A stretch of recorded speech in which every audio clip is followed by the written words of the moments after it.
কাক মাতিব উদ্ধৱে? কিন্তু তেনেকুৱা সময়তে আৰু এজন ভকত আহি উপস্থিত হৈছে, এজন হ'ল বিদুৰ। তীৰ্থ ভ্ৰমণ কৰি বিদুৰ আহি উপস্থিত হৈছে। দুজন ভকতৰ দুটা উদ্দেশ্য, এজনৰ হ'ল নেদেখি আছিলো ভালেই হ'ল, দেখা দি কৃষ্ণ কলেই নগ'ল। উদ্ধৱ কৃষ্ণক পাই হেৰুৱাৰ বেদনা উদ্ধৱৰ। ইমান দিন তোমাৰ লগতে আছিলো, তুমি কিয় মোক এৰি থৈ গুচি গ'লা? ইজনে আকৌ বহুদিনৰ মূৰত তীৰ্থ ভ্ৰমণ কৰি সেই স্থান পালেহি, আঁতৰৰ পৰা দেখিছে মই ভকত এজন আছে দেখোন। ওচৰ আহি চাইছে এইজন উদ্ধৱে হ'ব লাগিব। দৌৰি আহিছিলে, উদ্ধৱ হয়নে? বান্ধৱ উদ্ধৱ ভালনে? ৰামকৃষ্ণ ভালনে? একেটা উশাহতে ৰামকৃষ্ণৰ কথা সুধিছে, বসুদেৱ দেৱকীৰ কথা।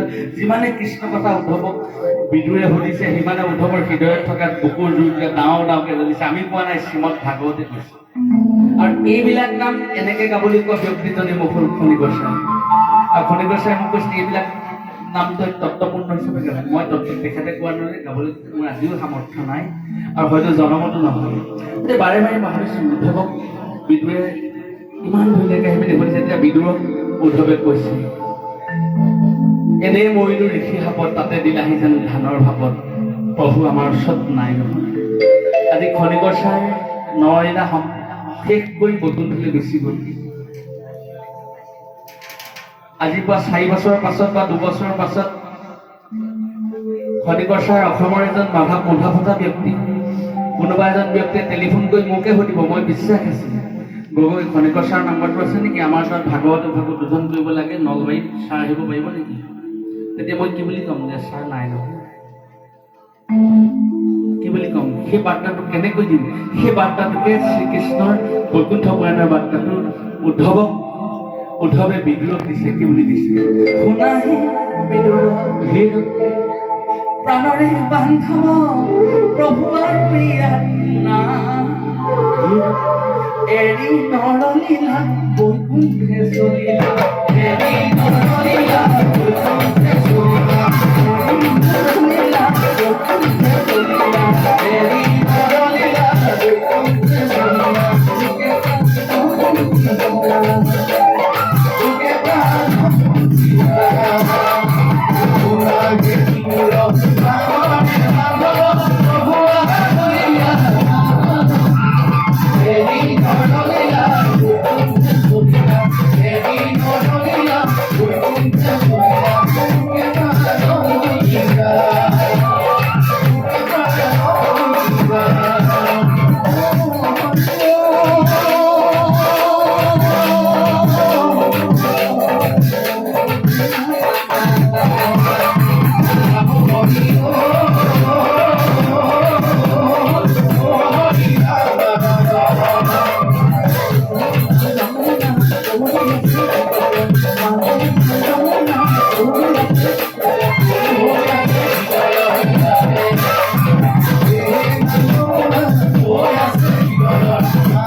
নামৰ মাজতে দুই এটা কথা এইটো কাৰণে টানি আনিছোঁ, এইটো সুবিধা নাপাম নহয়। আমাৰ অসমীয়া এটা কথা আছে, মিতিৰৰ আগত কবা হাতীৰ কপালত খুচি। আউনীতি সত্ৰত নাম সমাৰোহ পাতিলে। আউনীতি সত্ৰাধিকাৰ প্ৰভুক মই এটা প্ৰস্তাৱ দিওঁ যে প্ৰভু জুবিন গাৰ্গক কেনেবাকৈ আনিব পাৰিম। প্ৰভুৱে ক'লে এইটো মানুহে ভাল পাব জানো? খনিকক সুধিবচোন, খনিকৰে কি কয়। তাৰমানে আউনীতি সত্ৰাধিকাৰ খনিকৰ চাৰে সিদ্ধান্ত নিদিলে কোনো সিদ্ধান্ত নলয়। খনিকৰ চাৰে যদি তাত ৰাইট চিন দি দিয়ে, তেতিয়াহ'লে সত্ৰাধিকাৰ প্ৰভু একো নকয়, খনিকৰ লগত পাৰিব। মই ছাৰক সুধিলোঁ, তই তোৰ কাৰণে টানি আনিছ হয় নাই মোক চাই? তই তাৰমানে নাম গোৱা মানুহ জুবিনে আহি ইয়াত নাম গাবহি, বেলেগতো ধান্দা নাই নহয়। মনো চাই সেইটোনো কেলৈ কৈছে? জুবিন গাৰ্গক ইয়াত নাম সমাৰোহে পাতিছে। এতিয়া যদি ইকনমিক্সৰ সমাৰোহ পাতিছে, যদি ইয়াত পলিটিকেল সমাৰোহ পাতিছে, তেতিয়াহ'লে সেইবিলাক মানুহ হ'ব দেচোন। খালি মানুহে সমালোচনা কৰিব, তই নিজৰ স্থিতিটো সবল কৰি ৰাখিব। আলোচনা হ'ল, মিলন দাটো বৰ ডাঙৰ কথা। সেইটোকে সত্ৰাধিকাৰ প্ৰভুছে কেতিয়াবা কয়, জুবিন গাৰ্গৰ কাৰণে আউনীতি সত্ৰাধিকাৰ প্ৰভু আৰু আমাৰ খনিকৰ চাৰ স্থিতিটো চাওক। আলোচনা হ'ল, এখন ডাঙৰ সভা হ'ল, জুবিন গাৰ্গ আহি মই প্ৰস্তাৱটো আগবঢ়ালোঁ। কেইজনমান বিশিষ্ট ব্যক্তি, মই তেওঁলোকৰ নাম পাহৰি গৈছোঁ বা দুজনৰ নাম জানো যদিও মই নকওঁ। সেই নালাগে মাতিব, এই টাৱাৰত উঠিব জুবিন। জুবিন টাৱাৰত উঠিব বুলি কৈ একদম দবদবাই উঠিলেই নহয় বহি থকা অৱস্থাত। তেতিয়া প্ৰভু ঈশ্বৰে মোক ক'লে, খনিকৰ কি কয়? খনিকৰ চাই ক'লে মোক জয়ন্ত বুলি মাতে ছাৰ। সেইটো জয়ন্তক দায়িত্ব দিয়ক, তাৰ কাৰণে জয়ন্ত ৰেছপঞ্চিবল। যদি জুবিন গাৰ্গ যদি জেলত যদি টাৱাৰত সোমাই জয়ন্ত জেলত সোমাব, কিন্তু তাৰহে কথা। তাৰ ডিপাৰ্টমেণ্টৰ যদি হেড অফ দ্য ডিপাৰ্টমেণ্টক যদি সি ভালকৈ আনিব পাৰে, তাৰ ক্ৰেডিট তাক আমি গামোচা পিন্ধাম। আৰু তাৰ ডিপাৰ্টমেণ্টৰ মানুহে আহি যদি টাৱাৰত উঠেহি, সি জেলত থাকিব। সেইটোৱে কথা, আৰু কথা পাতিবলৈ ইয়াত নাই। সেই কথাষাৰ যেতিয়া কৈ দিলে চব নিশ্চুপ হ'ল। আৰু তেতিয়া তাৰমানে সভাখনে এটা সিদ্ধান্ত দিলে যে কমলা তুমিয়ে দায়িত্ব এটা ল'ব লাগিব, জুবিন গাৰ্গ আহিবনে নাহে, আৰু জুবিনক আনিবলৈ হ'লে তুমি ভালকৈ আনিব লাগিব। তাৰপিছত খনিকৰ চাৰে মোক ক'লে, এইবোৰ কথা তাত কেলে উলিয়াও, তোৰ লগত তোৰ নাম চাম কাইছে নাই জুবিনক কবি আকৌ ভালকৈ আহিবলৈ কবি, এনেও ভালকৈ আহিব বুলি। তাক ধুতি পিন্ধাই কোনোবাই আজিলৈকে আনিছে নাই? মোৰ ছাৰ নাই না, সেই কথাটোকে তই কেলে ক'ব নোৱাৰ মানুহৰ আগত? এনেকৈ ঘূৰি ফুৰিবি অকল, সাহস নাই। মই তেতিয়া সেইকাৰণে ছাৰক ইমান ভাল পাওঁ। ছাৰে আমাক কিমান সাহস দিয়ে, কিমান প্ৰেৰণা দিয়ে যে জুবিন আহিবই লাগিব। আৰু ছাৰে মোক এটা কথা ক'লে যে আউনীআটী সত্ৰাধিকাৰ সন্মুখত মই এটা কথা কৈ দিছোঁ, ক'ব নাপায়, তই আহোম মানুহৰ ল'ৰা, খালুং গলুং গোষ্ঠীৰ পৰা আহিছ তই।